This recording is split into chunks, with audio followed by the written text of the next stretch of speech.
Olá, começa agora mais um programa Novos Tempos. Hoje vamos falar de mudanças climáticas, uma realidade que já afeta parte da população mundial. Mas o que de fato esse fenômeno, que vai além do aumento da temperatura global, pode provocar? Tempestades mais rigorosas, intensificação da seca e do calor? E como ficam os trópicos e o nível dos oceanos? Os impactos são em todos os continentes? E você, o que sabe sobre essas mudanças? Eu acho que isso tem que vir desde todo mundo, tem que se conscientizar muito disso, porque nossas pequenas atitudes fazem com que uma coisa gigante aconteça. Como, por exemplo, o lixo, acho que nós temos que reciclar mais e fazer coisas para ajudar nisso, porque isso afeta muito o meio ambiente. Você faz alguma coisa para amenizar as consequências das mudanças climáticas? Não. Você acha interessante viver de um modo que produza menos lixo? Com certeza. Para falar sobre esse tema tão provocante, nós recebemos o professor da PUC Minas, José Magno Senra Fernandes, mestre em Meio Ambiente e Recursos Hídricos. Seja bem-vindo. Professor Edivar, é com você.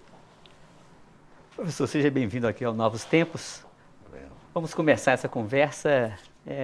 De fato, nós podemos afirmar que a vida no nosso planeta depende do equilíbrio climático? Com certeza. A vida, ela nasce, né, na fotossíntese e morre na respiração dentro do sistema ecológico. Muita gente acha que a vida nasce com um novo ser, mas na verdade ela nasce na natureza, porque a formação da matéria orgânica é na fotossíntese.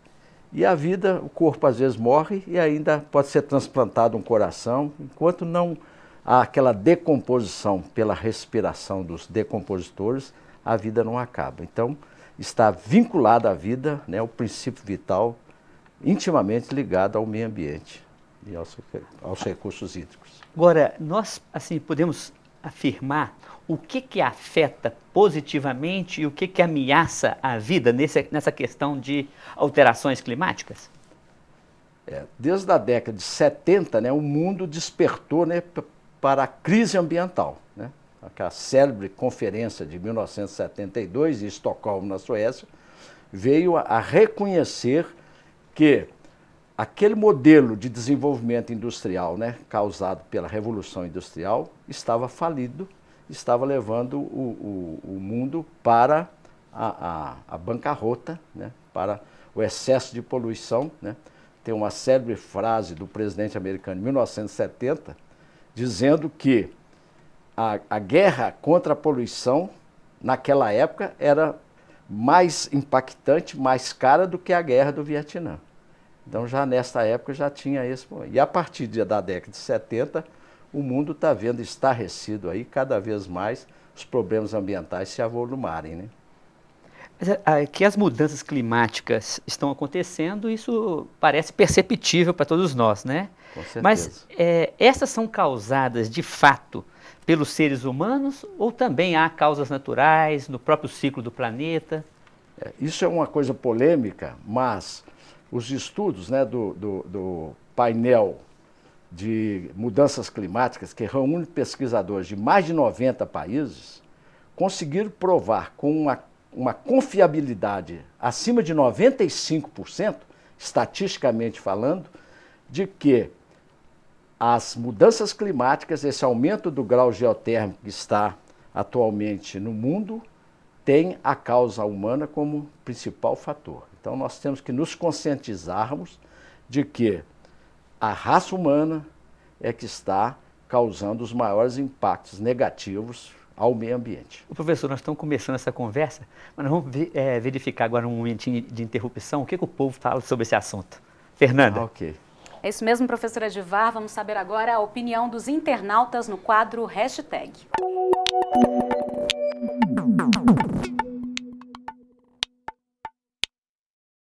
Vamos ver então o primeiro comentário.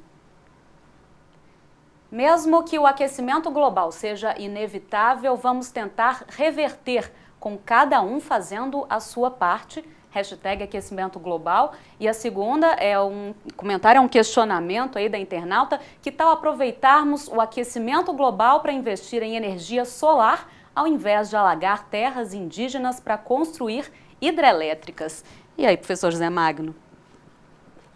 Eu acho que essa segunda opinião tem tudo a ver, porque a energia solar, e o nosso Brasil é privilegiado nisso, porque é um país localizado junto ao Equador, tem tudo a ver para aproveitar essa energia solar, principalmente dos ventos, das células fotoelétricas. E a gente identifica, por exemplo, um país como a Alemanha, que está investindo violentamente nesta área. E o Brasil, infelizmente, investe ainda a participação desses tipos de energia na nossa matriz energética é muito pequena. Nós temos que realmente investir nesta área se quisermos ganharmos a guerra do meio ambiente. Dentro dos estudos ambientais, né, tem alguns países que, com o aumento do grau geotérmico, vão ter mais vantagens do que outros. Mas não dá para discutir que um país se aproveitar disso em prejuízo dos outros. Quer dizer, essa conta tem que ser paga por todo o planeta. Nós vivemos num planeta único, né? Uma nave única que só tem uma solução. Essa imagem ela é interessante, né? A gente assumir que nós somos uma mesma humanidade. Né? Eu costumo falar com meus alunos o seguinte, que apesar de ter os filmes aí sobre alienígenas e outros seres, por enquanto nós dependemos do nosso planeta. Né? Uhum. Não há nada que possa dizer que nós teremos no futuro uma chance fora do nosso planeta. Por enquanto, nós temos que cuidar mesmo do nosso planeta. Ô, professor, há muitos estudos sobre o clima, né, que apresentam relatórios anuais e a partir desses dados convocam-se os países para assinar protocolos. Estou me lembrando aqui do protocolo de Kyoto, estou me lembrando da ECO 92 conclamando, né, essa responsabilidade de todos os países. Agora, eu pergunto para o senhor, professor, é possível a gente reverter esses indicativos de que realmente estamos caminhando para um aquecimento global? Isso é verdade, estamos caminhando para o aquecimento global. Agora, reverter é sempre possível desde que as ações humanas trabalhem nesse sentido, né? Preservando mais o meio ambiente. Nós temos o exemplo da floresta amazônica que está sendo dizimada. Ora, se nós impedirmos que haja o desmatamento, como há essa tentativa, há uma pretensão do governo, mas que às vezes a ação governamental não consegue impedir o desmatamento. E a nossa floresta, nós sabemos que é uma das poucas florestas ainda preservadas no mundo de hoje. Então é por isso que eu acho que a ação é global. Quer dizer, apesar da floresta amazônica estar no Brasil, né, todo o mundo tem que contribuir para que ela seja preservada. Ô, professor, então, nessa consciência que nós estamos cada vez mais tomando de que nós contribuímos para o aceleramento do aquecimento global. Com certeza. O que já tem sido feito em termos de passos concretos para a gente ajudar na direção de uma mudança em relação a esse quadro sombrio que nos aguarda no futuro?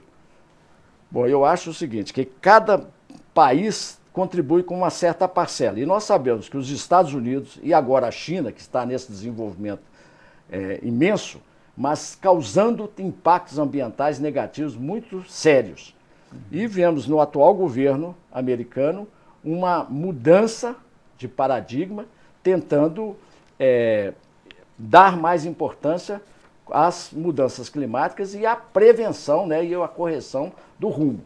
É ainda uma mentalidade ainda na fase de intenções, intencionais, mas que a gente vê. E o Brasil também deve contribuir com isso, né? Tanto preservando o que ainda existe no nosso planeta e revertendo outras coisas. Como, por exemplo, aqui no caso de Minas Gerais, a revitalização do Rio São Francisco é uma das metas que tem que ser buscado permanentemente, né, e os demais mananciais, né? casos como o que aconteceu agora em São Paulo, né? Que é uma consequência que ninguém previa, né? Ou deveria ter sido previsto, mas não foi previsto, são demonstrações eloquentes, né, de que os problemas ambientais não dá para esperar mais, não dá para adiar. Nós temos que realmente termos consciência de que devemos buscar as medidas para preservar o meio ambiente. Professor, essa conversa é interessante, mas nós estamos chegando ao final do primeiro bloco. Vamos chamar um breve intervalo. Fernanda.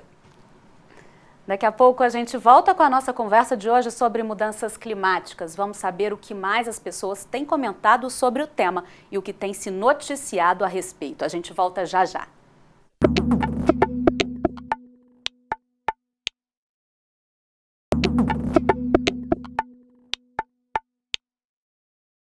Voltamos com Novos Tempos. Mudanças climáticas é o assunto do programa de hoje. Vamos voltar às ruas novamente para saber o que mais a população tem falado sobre o tema. Sim, a gente separa o lixo para economizar água. Eu lavo roupa na véspera da minha faxineira vir, porque ela usa a água para fazer a limpeza da casa. Você tenta diminuir o volume de lixo que você produz? O volume de lixo não, eu tento diminuir o volume de água e a luz.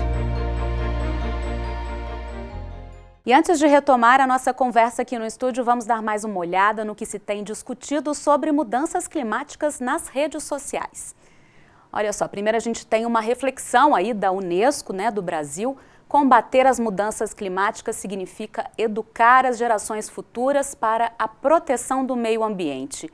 Em seguida, a gente tem uma divulgação de uma revista, A Ciência Hoje, contando que a mais alta que a Torre Eiffel, maior torre de pesquisa em mudanças climáticas do mundo, é inaugurada na Amazônia. A expectativa é de que essa torre seja o maior laboratório de pesquisas sobre mudanças climáticas aí no planeta, né, professor? Tem se investido cada vez mais em pesquisas sobre esse tema aí mundo afora?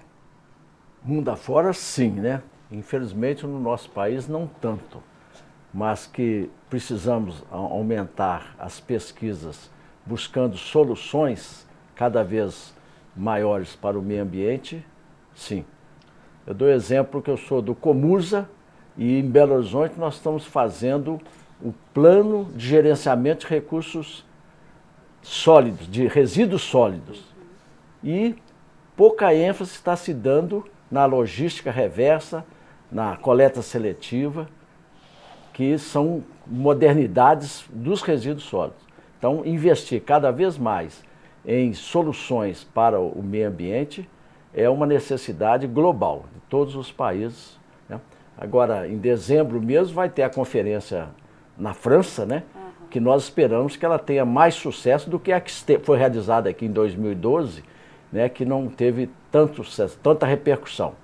Esperamos que essa seja realmente um marco tão significativo quanto foi o marco do Protocolo de Kyoto, né, e com resultados melhores do que do Protocolo de Kyoto. Ô professor, é sobre isso que eu queria puxar a nossa conversa, porque é interessante ali a colocação sobre a educação das novas gerações, né? Eu recentemente relembrava um filme do Al Gore com a sua equipe, né? Uma Verdade Inconveniente. Depois recordava a leitura agradabilíssima da Carta da Terra, um dos textos mais provocantes sobre princípios que norteiam, né, uma educação ecológica.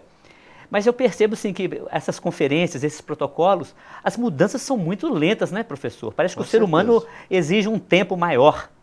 Esse filme ganhou até o prêmio Oscar, o prêmio Nobel de Meio Ambiente, né, 2009, assim como o painel de mudanças climáticas.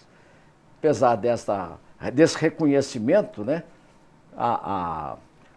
em termos práticos, né, e aquele alerta que foi feito por esse filme, até hoje ainda não tem nenhuma medida efetiva pelos países, né?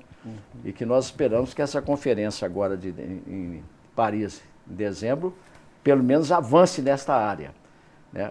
Agora, você falou bem sobre a educação, né? A educação é a base de todo o desenvolvimento, principalmente social e educacional das pessoas. Então, cada vez mais investindo na formação em que o meio ambiente, eu lembro muito de um grande ambientalista, Werneck, daqui do Belo Horizonte, que ele falava que o meio ambiente deveria ser imbuído não como uma disciplina específica, mas da educação como um todo. É uma educação global, né? Pensar global e agir local, né? É o lema do meio ambiente. Então, a educação deve estar perpassando todas as disciplinas da educação, seja direito, engenharia, biologia, qualquer dos cursos, a pessoa tem que levar a formação ambientalista, né? Hoje fala-se de uma ecologia integral, né? A integral. Não só a ambiental, mas a humana, né? A pessoal, todas isso. essas dimensões, né? Inclusive, a inteligência emocional reconhece uma inteligência ambiental, claro, como uma das possíveis inteligências, né? Além da interpessoal, intrapessoal, né? E outras, a inteligência ambiental como essa capacidade de entender o meio ambiente e resolver os problemas do meio ambiente. Porque cabe agora a humanidade tem que reconhecer o seguinte: o homem foi o responsável por alguns desequilíbrios. E cabe a nós mesmos resolvermos a solução, buscar a solução. Agora, o professor, tem um amigo meu, sociólogo, já professor aposentado, ele é meio pessimista. Ele acredita que só depois de uma grande catástrofe o ser humano vai ser capaz de repensar o seu modelo de desenvolvimento. O senhor acredita num desenvolvimento sustentável? O senhor acha que é possível frear essa lógica capitalista, consumista que vivemos? Olha, eu sou otimista. Eu tenho que acreditar que isso é uma possibilidade real, né?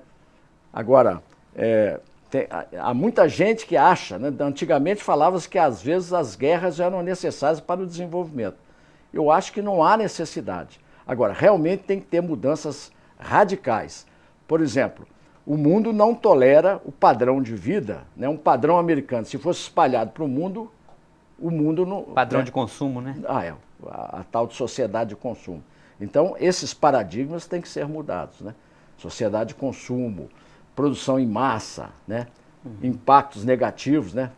Mas o senhor vê sinais não só de um esgotamento por causa das ameaças, o senhor percebe que a educação ela tem passado por um processo de transformação que tem dado frutos nessa direção?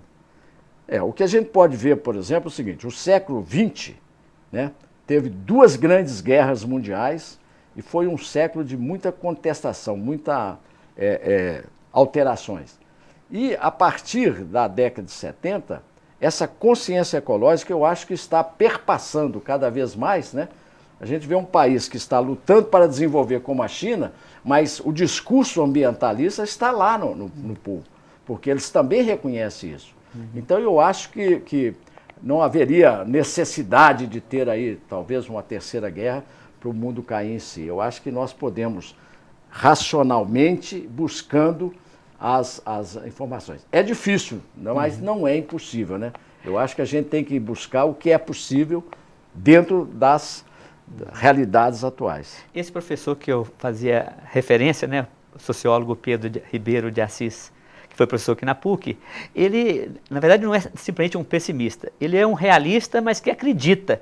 Ele investe, por exemplo, ele acredita que o caminho está no bem viver, que é uma cultura andina, de você viver simples, de você viver com... Você não precisa de muita coisa para ser feliz, né? Estabelecendo uma boa relação com todos os níveis tróficos, né? Com os animais, com a fauna, com a flora, né? E com o meio ambiente, e uns com os outros. O senhor acredita que isso é possível nessas grandes cidades em que vivemos? É possível. E tem coisas interessantes, né? Por exemplo, eu acho um contrassenso a indústria automobilística fabricar veículos para rodar a 200 km, 220 km, e as estradas brasileiras, pelo menos, não toleram mais do que 120. Isso é um contrassenso da racionalidade humana, não é isso? Eu, por exemplo, tenho um carro que é um Ford Ka. Me leva aonde eu quero, dou aula na PUC. Para que eu preciso ter um carro mais possante, sendo que este carro, consumindo menos, ele pode fazer a mesma coisa. E se o transporte urbano fosse eficiente, talvez eu nem precisasse de carro, eu poderia ir no transporte urbano. Então são coisas que têm que ser, paradigmas que têm que ser mudados neste mundo de hoje. Eu acho que é isso que tem que... Nós estamos caminhando para o encerramento, eu queria ainda fechar com nós estamos no meio universitário. O senhor já vê sinais de mudança na mentalidade desses jovens que aí estão? Pouco, mas vejo. Eu acho que o jovem hoje, ele é mais contestador. E eu acho que a competição hoje obriga ao jovem buscar novos caminhos. Poucos dias eu tive um depoimento de um jovem que falou, o Brasil está em crise, eu vou ter que buscar empreender, criar uma empresa, porque não tem emprego. Então eu acho que alguns, né, pelo menos aqueles que buscam raciocinar, pensar, eu tenho esperança. Eu acho que o papel da escola, principalmente uma escola como a PUC, que busca incutir não só a formação técnica, mas humanística, né, moral, ética, isso é extremamente importante. Professor, muito obrigado pela sua presença aqui no Novos Tempos conosco. Eu que agradeço a oportunidade de poder discorrer sobre uns assuntos tão importantes, atuais, né, e atuais. O tema mudanças climáticas é bastante atual e provocante. Quando nos perguntamos se haverá tempo para revertermos o quadro sombrio que teremos no horizonte, muitos já estão pessimistas e céticos. Somos chamados a ser realistas e igualmente esperançados. Comprometermos-nos com uma educação ecologicamente libertadora, capaz de engendrar nova mentalidade cultural. Além disso, empenharmos-nos na prática de novas posturas governamentais, empresariais e pessoais na relação com o nosso planeta. Bom, por hoje é só. Fique com Deus e até o próximo Novos Tempos. Fernanda. O programa Novos Tempos é uma parceria entre a PUC TV Minas e o Ânima, Sistema Avançado de Formação da PUC Minas. A gente volta na semana que vem com mais assuntos atuais e importantes do nosso cotidiano. Até lá. Tchau, tchau.